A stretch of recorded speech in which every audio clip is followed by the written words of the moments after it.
The body of Patroclus still lays on the plains outside of Troy. Menelaus, the Spartan king, slays Euphorbus, the Trojan who had speared Patroclus. Apollo spurs Hector to fight for the body of Patroclus, and Hector is able to remove Patroclus's gear.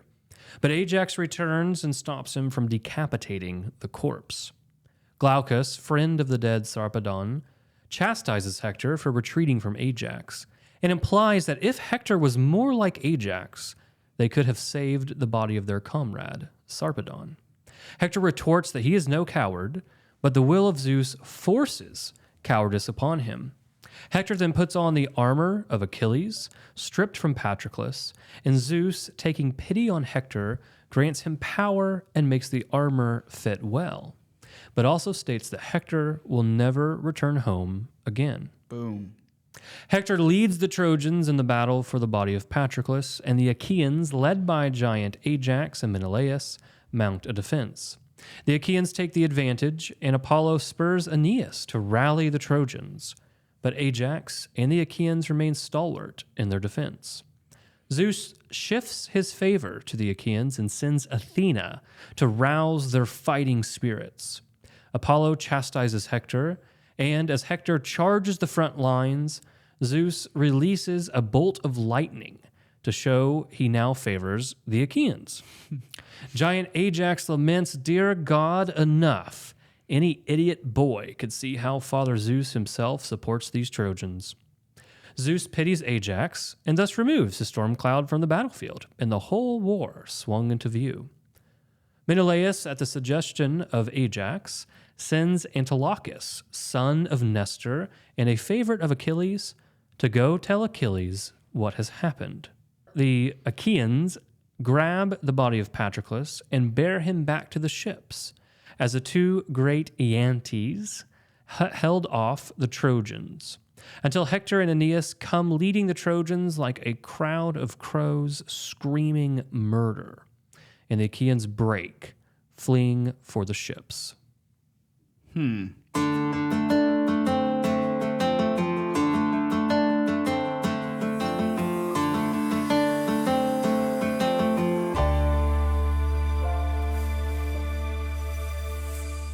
Welcome to the Stand of the Great Books podcast. I'm Adam Minihan here with Deacon Garlick. Deacon, how you doing? How have you been? I'm doing really well. Yes? I'm doing really well. Yes. We just moved. I built I had built, would probably be a better way to phrase this, a duck house. So I had a bunch of ducks living in my garage. And so, we put them there. That was intentional. Okay. And so there were 7 little khaki Campbells, 1 drake, 6 hens.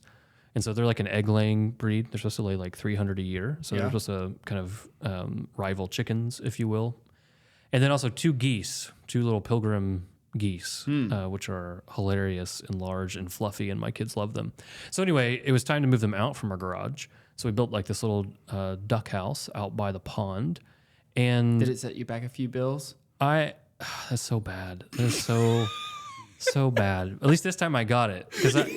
Because I was like, why did he just talk about money? He should not ask me about money. So I was like slightly offended, and then I realized, oh, it's a pun. I'm moving on. So anyway, I found out that ducks are profoundly dumb. So like with chickens, like if you don't, for those who don't have chickens, like usually for all you weird people who don't have chickens. So for the few people listening who don't have chickens, let me explain something to you. We also had a bunch of chickens living in the garage. We had 9 of them, I think. These wonderful little lavender Orpingtons. They're a beautiful bird. Anyway, we moved them out to the coop, and like in one day, they figure out, oh, it's dark. I go in the coop, right? In the morning, the coop opens, and I run around the yard. When it's nighttime, we all go back in the coop. Like it's very easy, right? The chickens, like, and they free range, they do whatever, but they just have this natural instinct. It's dark. I need to be somewhere safe. That's safety. Got it. Ducks, no, not at all. It's like getting dark. They have their duck house right now doesn't even have like the little like automatic door I need to install. It's literally just like one of the barnyard doors open. It's a giant hole that they can go through, and they just sit out there and quack in the darkness. waiting to be herded, like just waiting to get eaten by a raccoon, right? Just come, kill me, Here I please. am. Right. Like they just sit there and like the geese sit there with them too. I'm like, guys, go home. Like just go in. So then we have to herd them, and thank God no one's there to watch that, because then we have to like herd them in there. My kids help me. Like we got to get these ducks in here. And like I might be able to forgive them to like a certain extent, but what really perplexes me is that so when they're in there all night, I had to like raccoon proof it and do all this stuff and whatever. And they it's been like a week and they're still alive, so I count that as a win. That's a huge win. But what really perplexes me is that then you go and open it in the morning, right? And these are like barnyard doors, right? This is a huge hole, and they just stay in there. And they stay in there till like 11 o'clock, like, and they're quacking because they're hungry and thirsty, and like all their food and water is like right outside, and they just sit in there. We have to go in and herd them out, and like, hey, you have to go through the giant hole. So I have just. Is there a lot of training? Like once the training happens, right now it's fenced in. So the point here is that once you habituate them to the duck house, right, and that they go in and out by themselves, and they associate that with like this is home, which apparently they're like 8 weeks old. Like we did some research online and said sometimes they're just really dumb at this age, very afraid of like everything. So they tend to just stay where they are, even if it's like there's safety. That's 6 why you feet got them away. on a discount. I did not buy them on a discount actually. They were mailed to me, and thank God they survived the mailing process because I felt kind of bad.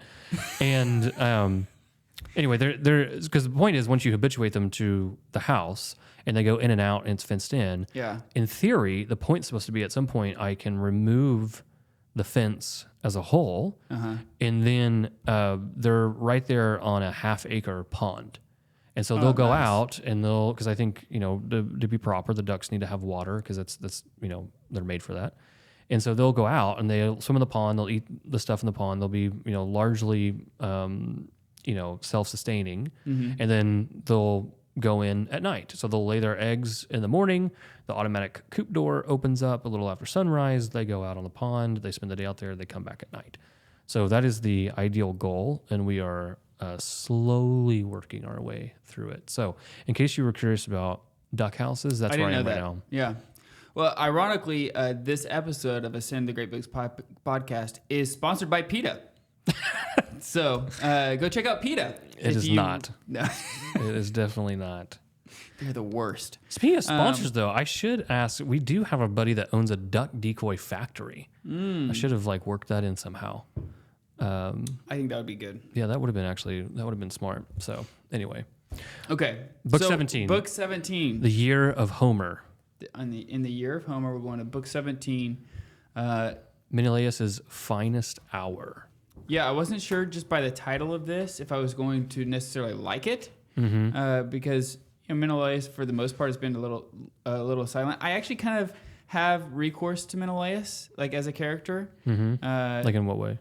Well, so there's part of me that says I don't like him because I just think he's like kind of a dumb ox at times. Like he just is like makes bad decisions.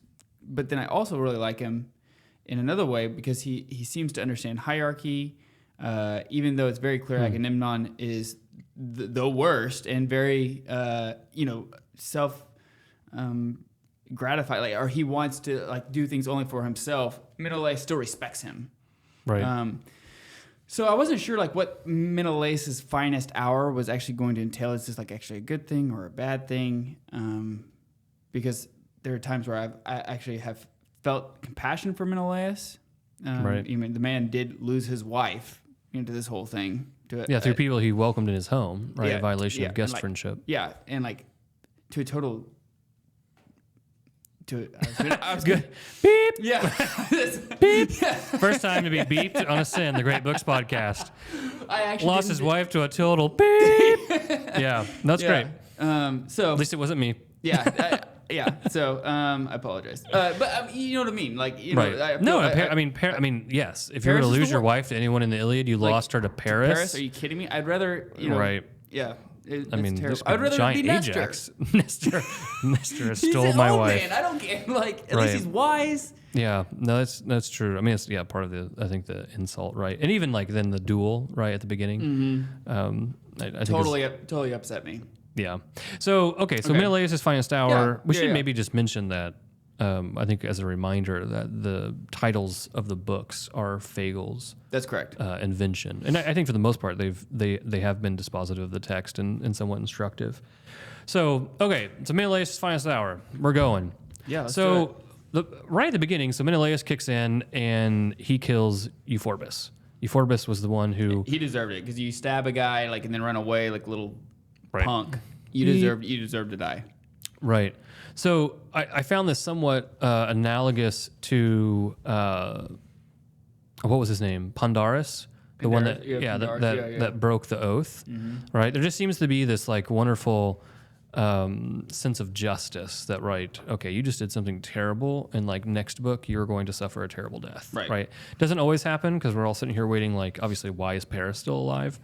But it did remind me of that, right? So anyway, Euphorbus dies, right? He gets sliced through his tender neck.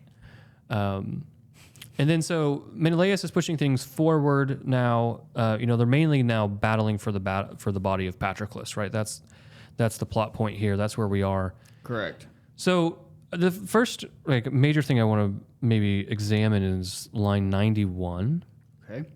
And maybe you can kind of help us through this. Sure. So it says, "And back Apollo strode, a god in the wars of men, but grief bore down on Hector, packing his dark heart. As he scanned the battle lines and saw the worst at once, the two men there, one stripping the gleaming armor, the other sprawled on the ground, blood still spurting warm from his slashed throat. Down the front he charged, crested in flashing bronze. Hector loosed a savage cry, and flaring on like fire, like the god of fire, the blaze that never dies." Mm-hmm. So we get this new, maybe to kind of set it up, we see something new here, this dark heart of Hector. What is this? Yeah, this is... I'm going to go to our guide that you put together. You can go to our website. You can check out our guide. Really help you as you're walking through this. Even if you're walking through it by yourself, we strongly suggest you get a group of guys together and read it together. But you can go check that out on our website. But you write in here, it says, in book 17, we are introduced to the dark heart of Hector. The dark heart is presented within a juxtaposition of Apollo spurring Hector to fight, and Hector surveying the reality of the battlefield. It is a moment of grief for the Trojan prince. Hector does charge the front line, loosing a savage cry and a flaring on like fire, like the god of fire. So just to kind of pause there. Sure. So what we see here is that over and over again, as we read the Iliad, right, we see like, here's this hero, this god comes down, they bless them, favor them, spur them on to action, whatever, and then that person goes charging like a bat out of hell right into the fray, right? And so the thing that I think is somewhat observable in book 17 is that between these two somewhat normative events, right, we see this, and so I mentioned this here, right, that what happens is that in between these two like normative events, we see sandwiched now grief, right? So the god comes down, he spurs you. Right. In between that and going and charging towards the front lines, this grief comes in. And I think it's something that should capture, our attention. So kind of maybe looking at that second paragraph, if you want to lead us. Yeah, so the dark heart of Hector gives further credence to his role as the tragic, tortured hero of Troy. What did you think about that? The tragic, tortured hero of Troy. Yeah, I think he...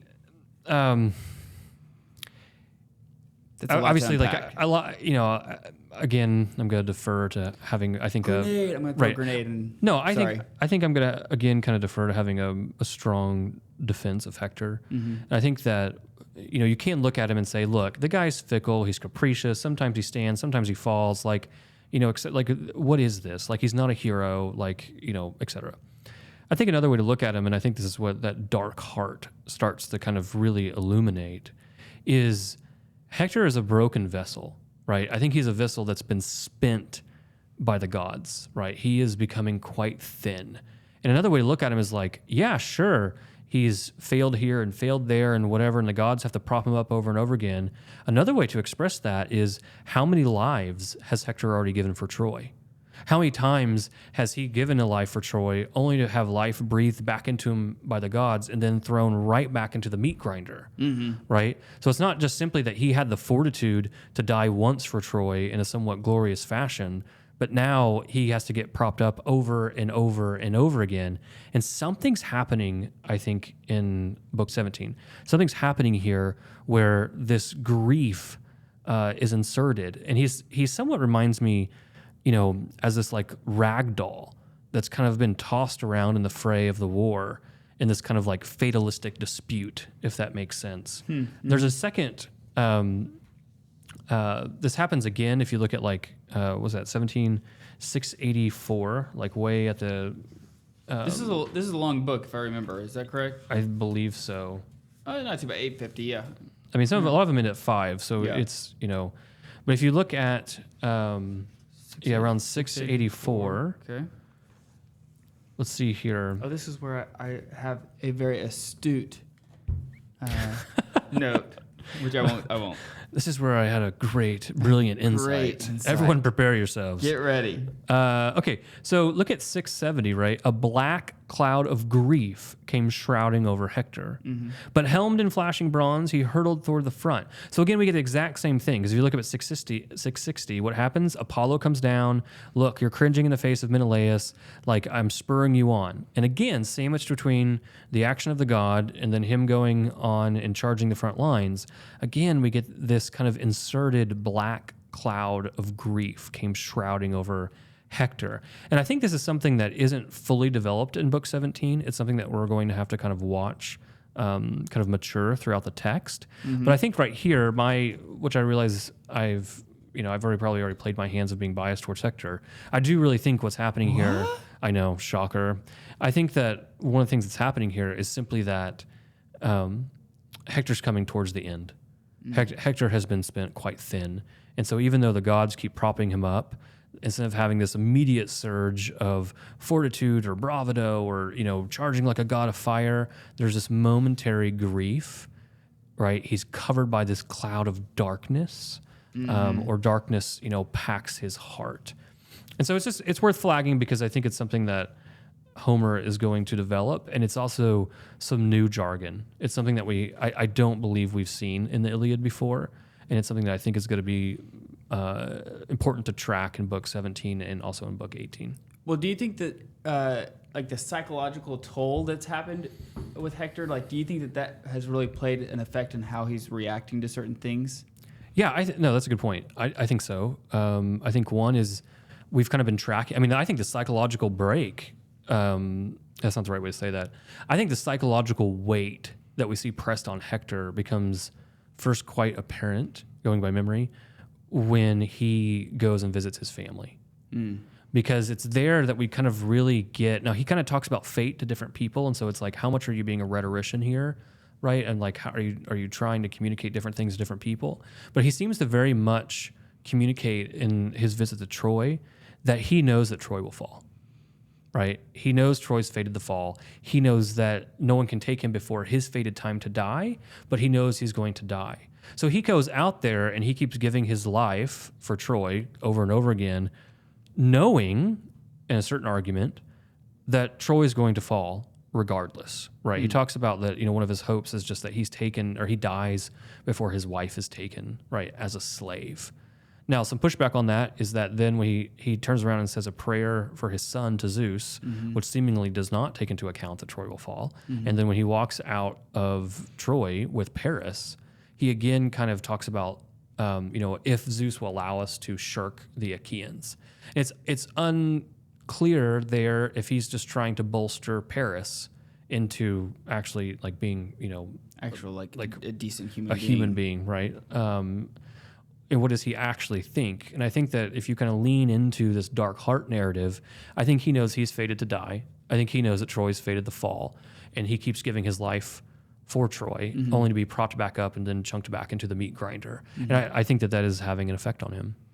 Yeah, and I think as you see the parallels between the psychological effect that has happened with him and the parallels of what has actually happened to him physically, right? So, Right. even here in 95, like you talked about, the first darkened heart of Hector. The first time you mentioned that. But then it's really interesting because he this savage cry, and then Menelaus responds to it. So there's been several times in the Iliad where either a god or something will release some kind of cry, some kind of sound, and then people respond. Right. Right. And so you see Hector here, in my opinion, like this warrior figure that almost becomes this god, like this deity almost in action, because it spurs Menelaus to move. It's like this mover within the ranks. But then it's really funny because then how quick does that or how long does that last? Not very long. Yeah, I mean, and this is kind of too like what's happening to Hector and how quickly he can move from running to the front lines like a god of fire versus like the death crowd retreating and leaving. Right. And so again, we kind of get this, is this him being fickle? How much are the gods acting upon him? What's his culpability here? So as we that was kind of one thread that we pulled. If you kind of go back, to where we are now, so, tracking some of the things that you said around line 100 and then now going to line 140, we see, though, that one thing that is efficacious about this push is that Hector gets the armor, right? So Hector does secure the armor of Achilles off the body of Patroclus. And this actually raised some kind of debate even in our Sunday Great Books small group that you and I attend, which was when Apollo hits Patroclus, the narrative there seems to indicate that at least some of his armor flew off of him. But then it seems very much, though, that some of his armor is still connected to him because it's connected to the body. They're fighting over the body, right? And I'm not sure if there's anything overly substantial about kind of clearing that up, but I just noticed that for whatever reason it came up in our group about, he already had some people are like, he's fighting for the body, he already has the armor. Because it's like, Apollo knocked the armor off. But then if you actually go here and read, it says, well, actually, he stripped the armor, the famous armor, off of Patroclus. So it's just like a side note. It kind of depends, how much you lean into, each one of those phrases. But I think that right now, his charge towards the front lines was somewhat efficacious. He got the armor, but then he runs into the same wall that he runs into all the time, which is Ajax, right? I mean, in Ajax, and again, you kind of get into one of the things that, you've mentioned and others mentioned in our group. Ajax very much seems to almost stand for this, the best of natural human valor and military prowess and bravery, right? Because he doesn't seem to be, blessed by the gods very often, but he does seem to be able to thwart those who are blessed by them quite often, right? So how many times have we seen Hector blessed by a god going on a rampage and then he just gets stopped in his tracks by Ajax, right? Many times when a warrior is in trouble, who do they call? They call for Ajax. Right. Ajax, come over here. Come over, come to this side of the wall. Come to this, side. And Menelaus does the same thing. He says, Ajax, hurry, my friend, this way. Fight for the dead of Patroclus. He's always on the short list of people to call. Which, I mean, who can blame any of them? Right. The dude is a hoss. Yeah. I still think it's funny that we call him Little Ajax. Like the other guy is Little Ajax, even though he's the size of a normal human. Right. Right. He's like this great warrior, and just so happens the other guy that shows up is basically Goliath. Right. It's just a funny. You get immortalized as Little Ajax. Little Ajax. So. Yeah, and so what ends up happening, though, right, is that Ajax stops Hector from mutilating the corpse, right? He's kind of eager to cut his head off, right, and run off with it. He has the armor, but he also wants to make good, I think, on his promise to mutilate the corpse as well. In our last episode, we kind of talked about the virtue of such a thing. We talked about maybe some parallels in this story between Patroclus and Hector with, say, actually Goliath of Gath and King David, right? And King David actually does mutilate the corpse. He cuts off the head, decapitates him, carries it back to Jerusalem, right? So like, how do we kind of navigate some of the morality of this? And also denying people, right, their funeral rites, that kind of ritualistic importance of the religious ceremony. I mean, these are all kind of like these strong sub-themes that I think we see throughout the text. So Ajax is stopping this mutilation from happening. And then we get our boy Glaucus, which I think makes a somewhat astute observation. And basically, I mean, I guess to summarize, like, it's actually quite long. His talk, it starts about 160 and just kind of continues. But basically, he makes this wonderful point of, hey, Hector, if you were more like Ajax, we would not have lost the body of Sarpedon, right? So they took him, they're mutilating him, X, Y, and Z. And like, if you would have had the heroism and the bravery of Ajax, we would not have lost that body.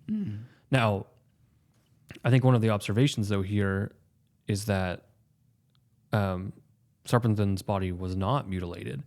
And so we're also, one of the things that we're actually told here in Glaucus's commentary indirectly is that they don't realize that Sarpedon's body was actually taken by the gods and protected, right? And if you remember, Glaucus is, from the same area that Sarpedon was. He was with him when he, approached the wall and tore it down the first time. Yeah, and I mean, so you see, just one page ago, we were talking. I was just mentioning how Hector looked from warrior to godlike, and then a page and a half later, or 50, 60 lines later, Glaucus puts him on blast, Hector on blast, and he goes from godlike to a zero. So then in that mindset, then what do you make of Hector's answer? Well, then Hector gives this battle cry. Then he turns around again. Around 2:10, he gives this battle cry and tells everybody that call up your battle fury. I'll strap on the brave Achilles armor, which I have questions about that in and of itself. Right. And that he stripped from Patroclus' body when he killed him, which I think is hilarious. That he is like saying, like, because I killed him, when we know that the other Just dude, like, technically true. I mean, yes, but I mean, the other guy came up, stabbed him, ran away, and then Hector killed him.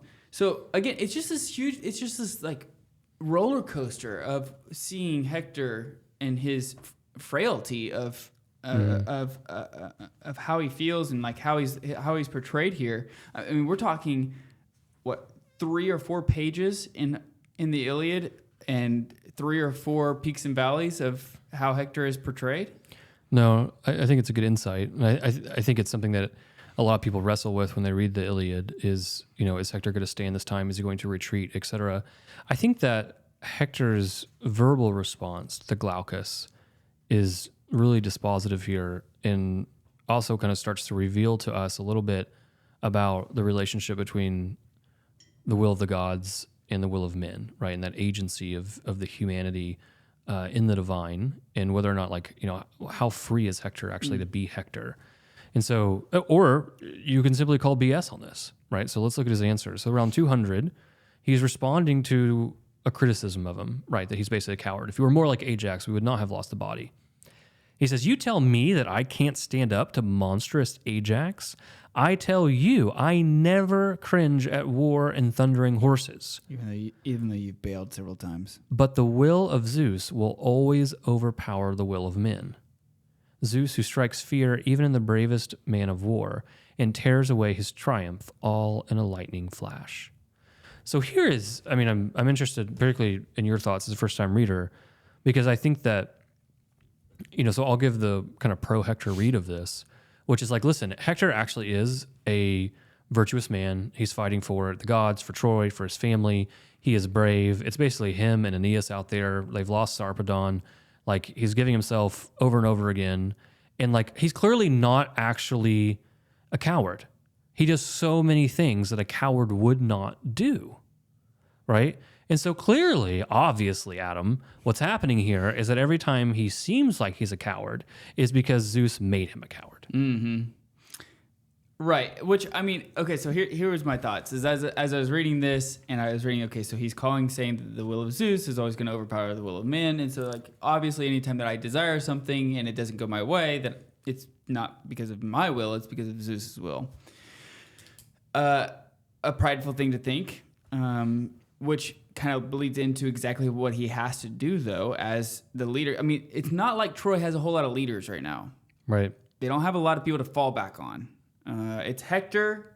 Sarpedon's gone. Aeneas is, I don't know where the heck Aeneas is. He's coming up here in a minute. Yeah, but he's at the pub right now, hanging out, and that's about it. They don't have all the roster that the Greeks do. But I mean, do you think this is a cop-out? I think that, so I read this as this is just strategic on his part, on Hector, because he knows he has to like get his men to as a leader, like, so somebody's put you on blast. As a leader, you know you have to get these other guys ready for war. Like, there's still war happening. And so how are you going to respond to putting them on blast that he's been kind of to and fro? It's like, well, listen, it's not my fault. It's the will of the gods. They're always going to trump me. So this is a rhetorical device where even though he's been a coward, he can still spur his men into bravery and not be a hypocrite. Yeah, well, I don't know. I don't know if I'd be willing to say that he is. It depends on which situation we're talking about, if he was a coward or not, because I think that each instance is different, and I've had different feelings as I've read it on like some certain circumstances. I felt like, that's kind of a coward position. Some other circumstances, I'm like, no. I mean, that's clearly he is just seeing that the will of the gods have changed, and so like he's actually being prudent in this situation. Yeah, we've seen. I mean, maybe the point at both sides. One is he actually does seem afraid of Ajax, regardless of whether he's blessed by the gods. He seems to stay away from him. That happens several times. Yeah, I mean, he avoids him right on the wall. Even when he has like the favor of Zeus, right? He like goes on a rampage and then sees Ajax. He's like, you know what? I'm gonna go fight over here. Right. So I mean, I think that lends to a certain thing aspect of maybe this is that rhetorical device. But a warrior can only die once. Okay. And so as a leader, if you were the leader, and you know, like, I can either go fight Ajax right now and die, and then like Troy could easily fall right now. Like if I die, Troy's done. Oh, I see. And so like perhaps he is lengthening the game. He has strategic cowardice. Again, a warrior can only die once. No, yeah. Well, I mean, it's so there's a few things here that occur to me. One is maybe to give a defense of Hector is that we have explicitly stated, right, like that Zeus has made him a coward. Like it's not even an ambiguous line, right? Yeah. So last book, right? Right where the Patroclus narrative starts, like, okay, how do I, remember Zeus is like going through his machinations of how can I have Patroclus die, and he's like, okay, I've got it. I know what to do. The first thing he does, he makes Hector a coward, right? He's got to get Hector out of the way. Mm-hmm. So that's like those things. It's like, okay, well, yes, like as you mentioned, Patroclus is slapped to the ground. He's speared by Euphorbus, and then Hector comes in. But like, how much is Hector's fault right after he gets made a coward to like run away? Like, there's a reason he wasn't standing there to actually fight Patroclus, right? Mm-hmm. So I mean, I think there's a little bit of back and forth there. If I was actually going to give him, I think some credence here, the not dying part because the whole war will crumble. I think that's an interesting insight.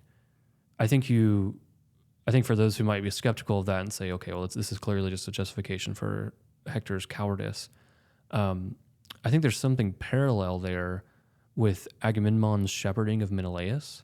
So remember, like Menelaus, like the Spartan king, being very much Spartan, tries to volunteer several times to go do stuff. Mm-hmm. You remember this? And Agamemnon's like, wait, bud, wait. And you think at first, like, because hopefully you're like a normal human, that there's like some kind of brotherly fraternity love that's saying like, no, wait, like, I don't want you to die. But really, what's actually happening is Agamemnon's incredibly afraid that if Menelaus dies, the war will be over. Yeah, there's no reason to fight for Helen anymore. Right. If Helen is like the pretext for why we need to destroy Troy. Right. So I think that they're not exactly analogous, but I think there could be something there of Hector knows that if he dies, it's over.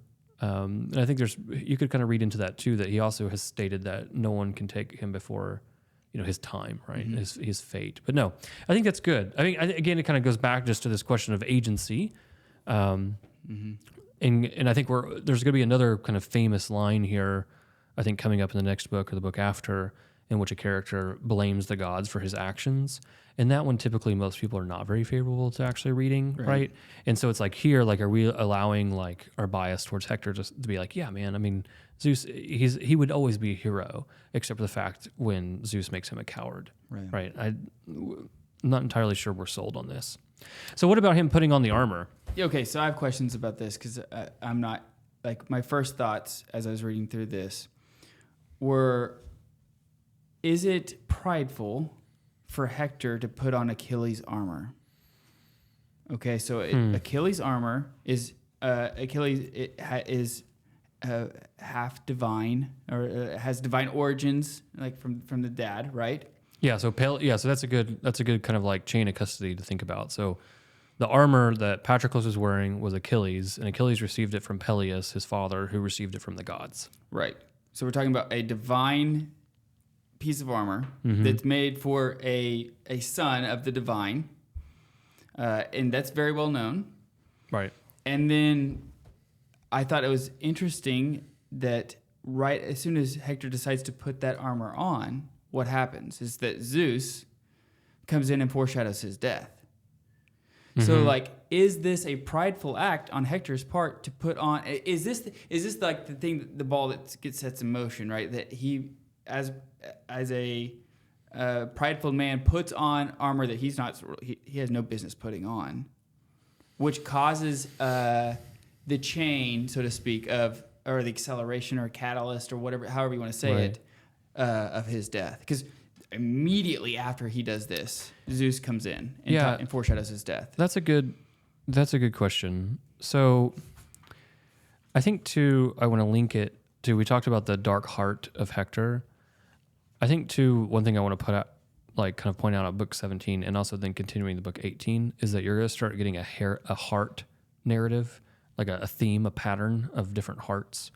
And your question kind of lends itself to noting that when Hector has the armor, right, and he's putting it on, Zeus gives his commentary, and it starts off that he addresses his own deep heart, right? So we get Hector's heart, now we're getting Zeus's heart, and his comments are complex because he says, "Poor soldier, never a thought of death weighs down your spirit now, yet death is right beside you.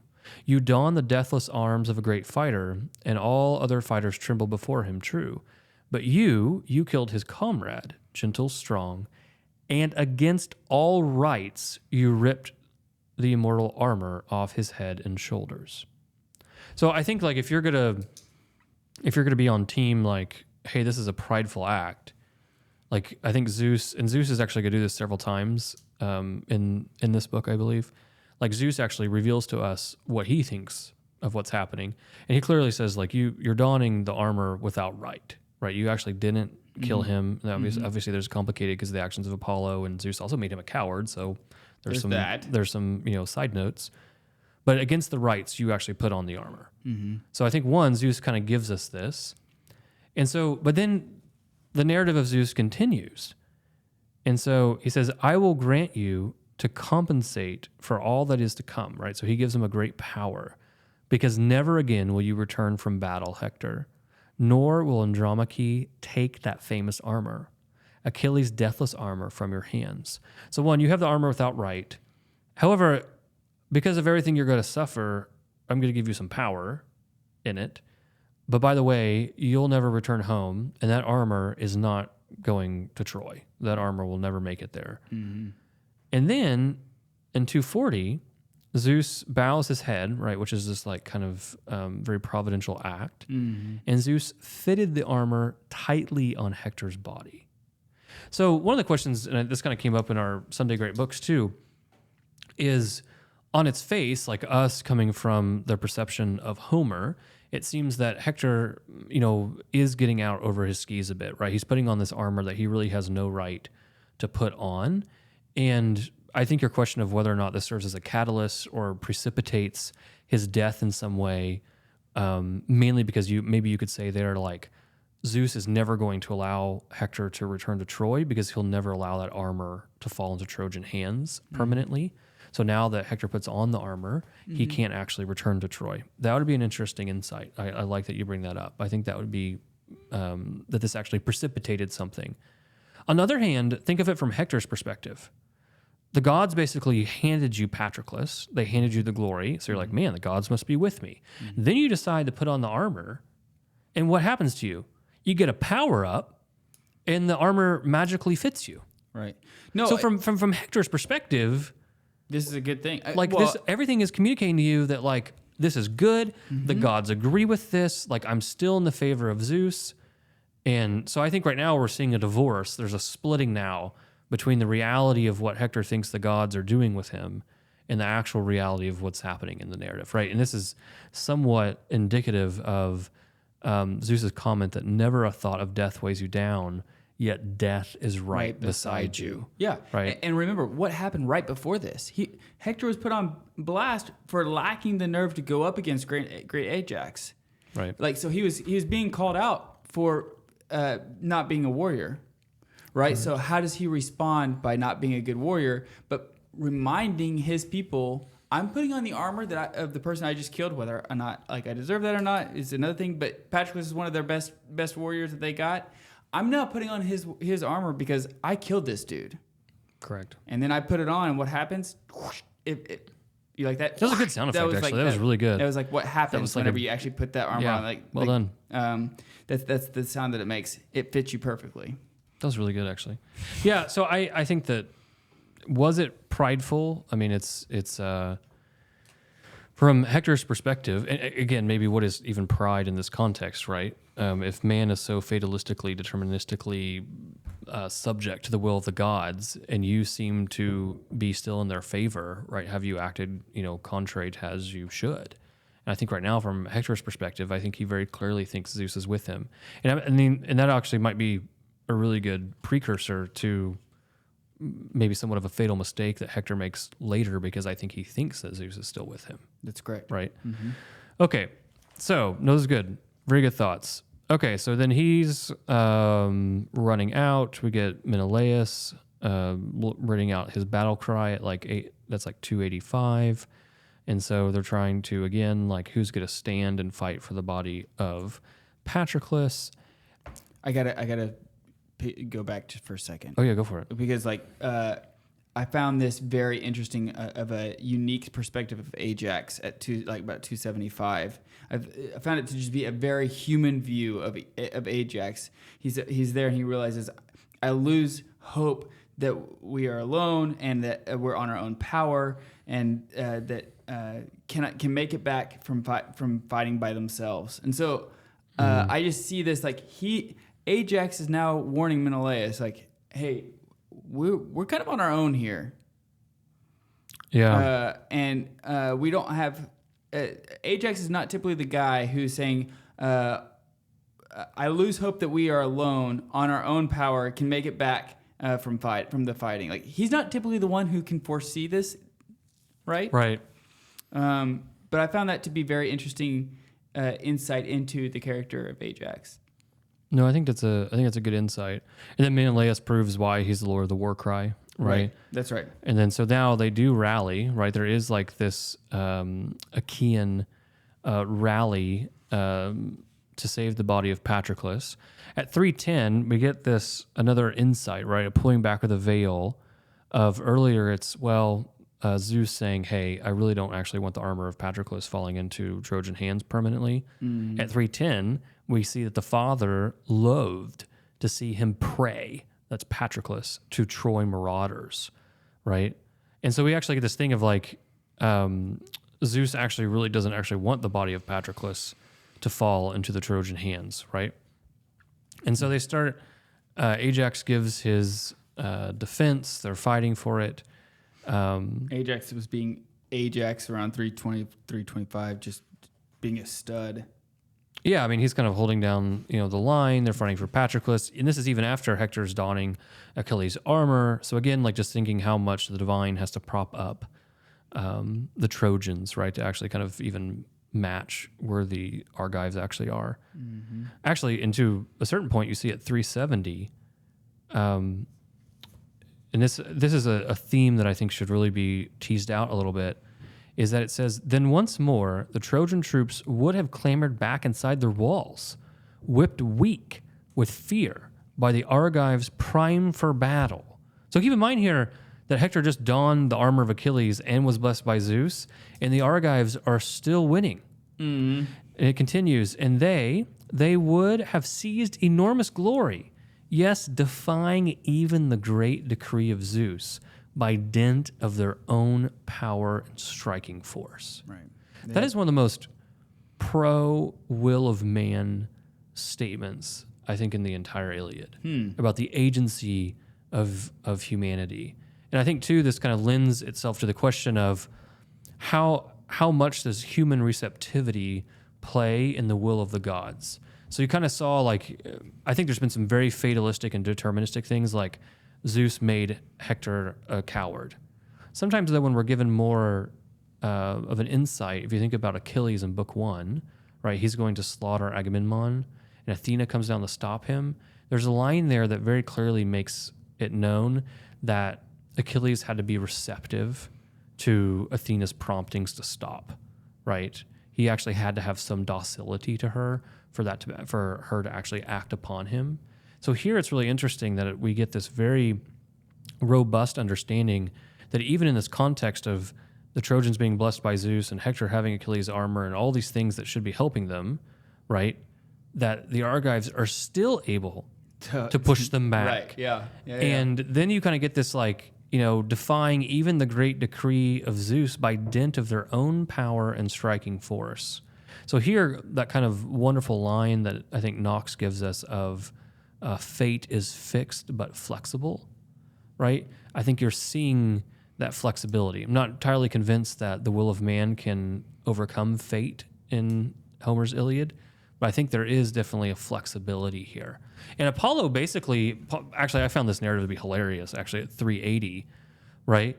Apollo is basically like, what is happening, right? So then he goes to Aeneas, who asked where Aeneas is. Yeah, he's finally out of the pub. Right. Apollo pulls him out. He goes to Aeneas, and he's like, what are we doing? Zeus is with us, and we are losing. Right, like, what is happening right now? So anyway, Aeneas, then is like, oh yeah, we should do this, and Has a war cry. right. So he has a war cry, and then what do you make of the last sentence in that paragraph? Yeah, it's the goalposts have been totally moved here. Yeah, so explain that. So I think it's very interesting. Okay, so the line is, don't let them bear Patroclus's body back to their ships without a fight. Okay, so this is what we're talking. This is what your question was. I think it's interesting that Apollo spurs Aeneas to, like, hey, what are we doing here? Zeus is on our side. Why are we not winning? Aeneas is like, yeah, you're right. Hey, Hector, what's going on? We should be winning here. Let's go fight. At least we should fight.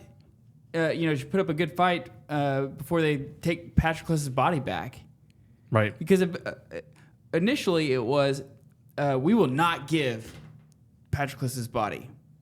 Hold the line. Yeah, we're gonna decapitate him. We're gonna take him back to Troy. Right. We're gonna mutilate him. Like, they're not getting him. Right. Now it's like, hey, if they get him, let's at least put up a fight. Yeah, I mean, it just really shows, I think, the thinness of the Trojans at this moment, right? Yeah, you're correct. The goalposts have shifted, even with the favor of Zeus and Apollo's promptings. Like, they're just not getting it done. Yeah. One of the other things that stood out to me is if you look down at like 435 or so, Antiochus and his brother. Is that how you say it? Antiochus. I think you're right. Antiochus. Sure. I'm not going to say what I was Our going to say. podcast is from Eastern Oklahoma. Yeah. Hey, So- did you not catch our awesome theme music? This is Right. It's very fitting. So we could kind of flare up that Oklahoma Antiochus. Could do that a little bit more. So anyway, Just him and his soaking up some brother, sunshine. him and his brother, which are both sons of Nestor. It just kind of caught me. It caught my imagination here, I guess, that both of these guys come in. They're fighting. They're clashing on the front lines, right? They're fighting with honor, like their father had ordered them. And then it gives a little line here. By the way, they don't even know Patroclus is dead. Oh, yeah, still not caught word of Patroclus' death. So like they're joining the scrum, right? They see their brothers in arms fighting, holding the line, etc., and they rush up in honor and the chaos and the the blood, the mud and the beer, to quote Johnny Cash, and they're fighting and don't even realize that Patroclus is dead, but they're sitting there on the front lines, giving it their all. So anyway, just a small little moment. Homer doesn't make a whole lot of it, but a small little moment of virtue, I think, right, in that fraternity. So then we get around 470, we get a little shift back to Achilles. He does not know yet of Patroclus' death. He's getting a little worried, but he does not know, right? But he's clearly seen that the fighting has spread way back away from the ship. So keep in mind like what he's seeing. He saw that Patroclus went out with the Myrmidons. They did push the Argives. The Trojans off the Argive ships. Right. But then they pushed them all the way back to the walls of Troy. And they fell down. Right. Might not be entirely clear what Achilles can actually see, right, once they actually have pushed all the way back to Troy. But he clearly knows that something is wrong. And then we kind of get this... I think this is where we're revealed of what Thetis told him. So let's see here. No time again, his mother Thetis told him this was not to be. She told him alone in secret, always bring the word of mighty Zeus's plans, but not this time. One thing she never told him, his own mother, what terrible thing had taken place. Okay, so here it's commenting, because there's another part where it says that Thetis had told him something indirectly, but here it's telling him that she never actually reveals to him that Patroclus is going to die. And we see too that she tends to be this conduit by which Achilles actually has a good understanding of what the will of Zeus is, right? The horses of Achilles. Okay? Nay. So, just moving on. So, let's talk about this a little bit, because I'm assuming this caught you somewhat off guard, right? As a first-time reader. So, these are Achilles' horses, because Patroclus took them in the chariot when he went out and led the Myrmidons. And we get this really interesting narrative. It starts around 490, in which the horses are cognizant, right? And they are crying.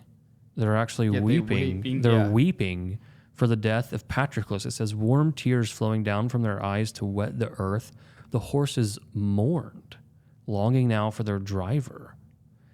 And so it's kind of a startling passage, one maybe that's not entirely expected. And then it transitions into Zeus. And again, once again, we're getting a narrative of a revelation of what does Zeus think about what's going on. So he said, nope, listen, the armor's never going back to Troy. Nope, by the way, Patroclus' body is not going to the Trojans either. And now we get the third one, which is, hey, by the way, they're not getting the horses, right? Because what ends up happening is Zeus gives this little commentary here, and he gives this little history, right? The poor creatures actually were given, again, to King Peleus by the gods, and the beasts, the horses, are actually immortal. They're actually immortal horses that also seem to be, somewhat cognizant, more obviously than normal mortal horses. But then he says, Hector at least will never ride behind you. So he gives this again, he kind of reveals himself, what he thinks about these things, which then we see, so then there's this little battle, right? Hector actually sees the horses, so does Aeneas, they're going to charge, and so there's kind of this back and forth about the horses. You get this very fatalistic, a little after 580, line, but it's fatalistic, but it's also humorous, because he says, this is the Achaean speaking. He says, but all lies in the lap of the great gods. I'll fling a spear myself and leave the rest the Zeus. So it's very kind of fatalistic, like how much of this is my skill set, how much of this is just the will of the gods. But we already were told that Zeus does not want the horses falling into Trojan hands. So he flings he gives this kind of little prayer. He flings his spear. And what just so happens? Well, against the Trojan, there was no blocking the shaft. The bronze rammed through, piercing his belt and gouging down his belly. So basically, he throws a spear. It goes through the guy's shield, through his armor, and gouges down into his belly. And there's no mention that Zeus does this, but very clearly the reader's like, oh yeah, Zeus just did that. Right? Because he doesn't want these horses taken, which I think is, again, somewhat of a commentary about how fatalistic even the accuracy of spears and things like this, how much of it is actually controlled by the gods. So the horses are protected. They're not taken by, the Trojans. At 6:30, we get this, I don't know if you recall this, where Athena comes down to Menelaus, and we get this somewhat like coy dialogue between them. So at 6:30, Phoenix or Athena comes down and she's presenting herself as Phoenix, and she tries to spur on Menelaus, right? Yours is the shame, Atrides. You will hang your head if under the walls of Troy the dogs, blah, blah, blah, blah. So she's trying to, hold full force, spur all our men to battle. And Menelaus responds, Phoenix, father, good old soldier. If only Pallas, right? If only Athena would give me power to drive the weapons off. Right, then he could actually, fight for the body. Yeah. And then her gray eyes afire, the goddess Athena thrilled that the man had prayed to her before all other gods. Hubris? Well, I don't think we have any problem assigning hubris right to the gods, right? The gods are very prideful, obsessive personalities. They're basically humans that are, imploded on some type of characteristic. This is actually one thing I think we talked about our group is there really a distinction in kind between man and the gods here, right? They're both creatures inside creation, right? They don't stand outside of creation. They're part of creation. They seem to be subject to all the passions and frailty, right? And weakness of the human condition, except they're strong and they're immortal, right? Other than that, they seem to be subject to all of the defects of humanity. Same vices that, So, and I think this is actually a really interesting dialogue because the question here is, does Menelaus know that it's Athena? So, just really quick, right? Athena comes as the guise of Phoenix. Menelaus answers like, oh, well, only if Athena would help me, I could do this. And then she's delighted that, oh, he prayed to me first. And then he gets, basically a blessing. He gets the favor. And so one of the questions here is there an irony here? Is Menelaus being somewhat clever in knowing that this is Athena and saying that to win her favor? I think that's one consideration. Oh wow, I did not consider that. Does that make sense? It makes sense. I did not consider that. No. Like even because Menelaus is not someone who is known to be super. I think he's not nearly as sensitive as say Odysseus is or Achilles. He's not witty. He doesn't he's not a sales you don't consider Menelaus a sales guy, right? Do we equate sales guys with being witty? Or okay, let me rephrase. He's not strategic. The listener should know that Adam used to be a sales guy, so I'm.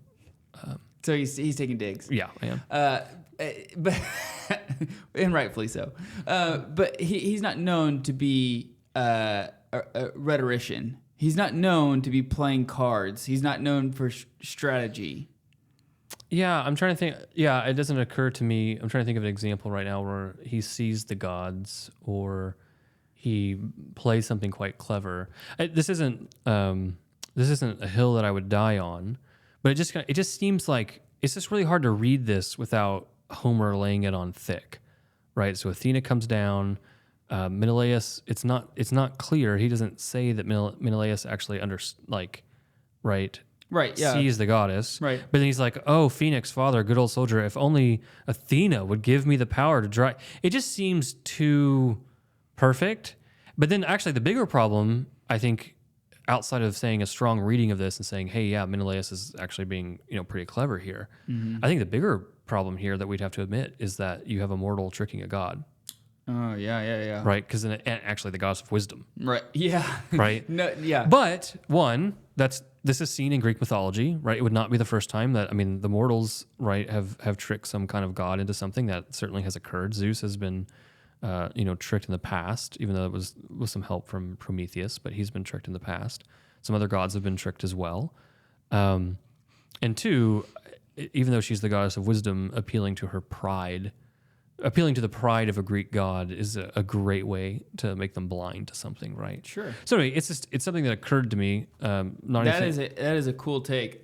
Not one that I took at all, but I like it. Yeah, not one that I would probably hang my hat on, but one that I was just wondering how clever Homer was being there in that passage, if that makes sense. Well, what did you think about right at about 650, where here she is filling his dark heart? We're having this heart image again on the on 650, 651. Oh yeah, and in that context, that is Menelaus, right? Mm-hmm. Yeah, and there's another time too that the dark heart is used, and it's not used for Hector either. It's used for it's actually at the beginning of the chariot narrative for the fight for the horses. It talks about, so in that context, it would also be an Achaean. It talks about the dark heart of him too. So no, that's a good observation there.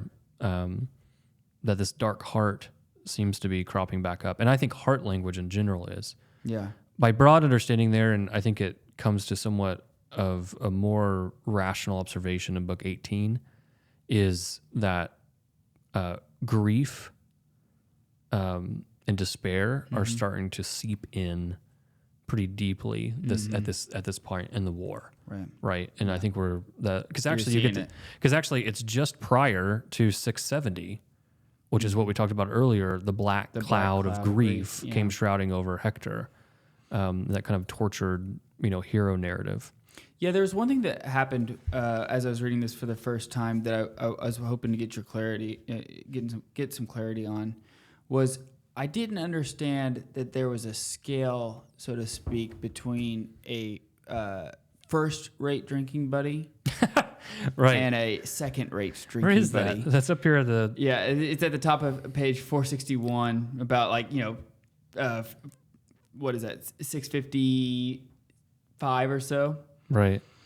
In all the realm of first-rate drinking friend. That's pretty good. Yeah. I mean, that's pretty good. I just didn't know how to, I didn't realize there was, I guess I just did not realize there was a scale.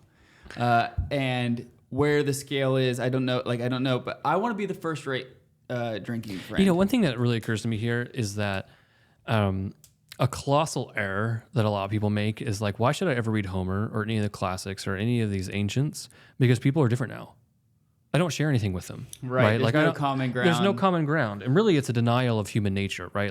I'm really not the same creature that Ajax is or that Menelaus is, right? I have an iPhone now, I'm a modern, I don't really share anything. We live in this kind of very atomized moment, right? Mm-hmm. And the only thing that matters is the next, TikTok video or whatever it is that comes out. And I just don't know how that view survives actually reading Homer. Right. Because you're they have drinking buddies. Right. They have they like the same cuts of meat. You remember when Ajax he gets the back strap, right? Yeah. The same, we all know someone like these guys, right? The same tensions that they have.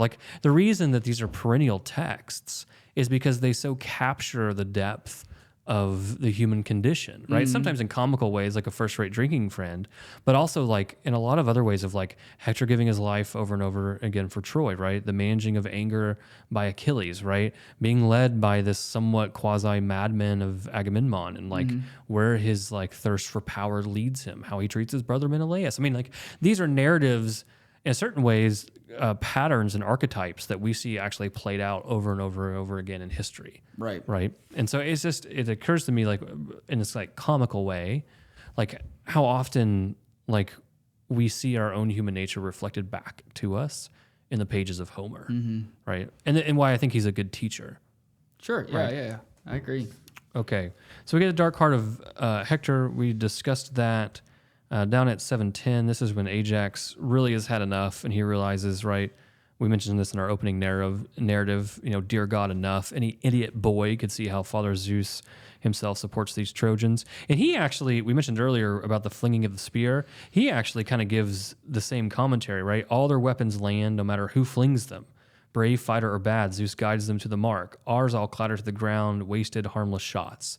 So like there's even this thing of just like you can interpret the will of the gods and observe where divine favor is just simply by saying like, wait, why have all our spears hitting their marks all the time and ours are actually falling to the ground? So do you think that Ajax here is just expressing like the clarity of like what is happening around him, or do you think he's actually like reproaching Zeus for favoritism? Oh, well, the latter is quite a heavy claim. I didn't see that. I saw, no, because I think the pushback against the latter is that he ends that monologue with a prayer to Zeus, right? So I don't think it's like a critique of Zeus insofar as, because for them, like one of the things, right, for us, looking at, the monotheistic God, the God of the Old Testament, the God of the New Testament, this looking in the Hebrew tradition, what you don't really get and what seems somewhat counterintuitive to us in the Iliad is just how fickle the gods are. Mm-hmm. And so for them, like they literally can see like, oh, Zeus is favoring them right now. We might need to back off. But by the way, we also need to pray for favor and Zeus might just switch it, right? Mm-hmm. And he's done that several times. And actually, I think book 17 has a lot of this. Mm-hmm. And so here, Ajax is observing that, okay, clear. I mean, by the way, if Ajax is observing it, it's really happening. It's right in front of you. Because I still need to think about your critique of Menelaus, but I think Ajax has been very clear that he is not quick to see the divine, right? And maybe that goes into seeing him as this kind of natural analog character. But then he prays, and Zeus takes pity on him, and then apparently the battlefield has been somewhat clouded, and so now Ajax can actually see the whole thing. And what that does then is it precipitates them actually being able to find Glaucus, who is the son of Nestor, to send him back to tell Achilles. And so this is right before 780 is when he's kind of given this order, right? And he kind of, so he's sent back to tell Achilles. And I think that is kind of the link that leads us into book 18, is the runner is sent, and then we have Ajax fighting off the Trojans for the body of Patroclus, right? That's still very much our plot point and where we are. And Ajax is continually doing this, and even till like 845, right? It says the two Iantes, those are the two Ajaxes, kept on beating the Trojan off, but on they came. But then you do get a shift. Hector and Aeneas come in, right? And then it actually ends with, as the Argives fled in fear, no halt in the fighting, not now. So then they do actually turn and run, right? As they're kind of still battling for Patroclus. Man, 17 was also really good. So, like, to me, reading this for the first time, 16 and 17 were really, really good. You like them? Yeah. And then we're getting to next week, book 18, which I've read, which is my favorite book thus far. That's fascinating. I look forward to actually kind of parsing that out. I think that book 18, I think, is just because as a somewhat little teaser as you're kind of reading it over the next week with us in this kind of year of Homer. Book 18 is the one that when I first read the Iliad, and really first time I read it by myself, and I was really just trying to track the narrative, right? Sure, like what's going on, and you're trying to keep like all these different oaths in mind. You're like, okay, so there's the prayer to Thetis, and that's why this is happening, and this is happening. Book 18 is the first time like you're reading it, and you're like, oh wait, something philosophical is happening here, right? Like Homer is very clearly trying to communicate a certain philosophy to us, and he really kind of beat over the head with it. Now, what it means, there's some mystery here. How do we parse it out? Yeah. But I think that very clearly as you read The Shield of Achilles, which is a wonderful, wonderful book, it really does invite the reader to the first like really explicit philosophical contemplation in the text. Yeah, and I mean, knowing my background, the heavy philosophical background that I have, that I hold. Okay, you can walk us through next week. I am very eager. Good. All right. So. Well, it's been good. I appreciate it as always. Yeah. So make sure you check out our website. You can check out our notes that we have for all of book 17. This has been book 17 as we go through the year of Homer. Very good. We'll see you next week.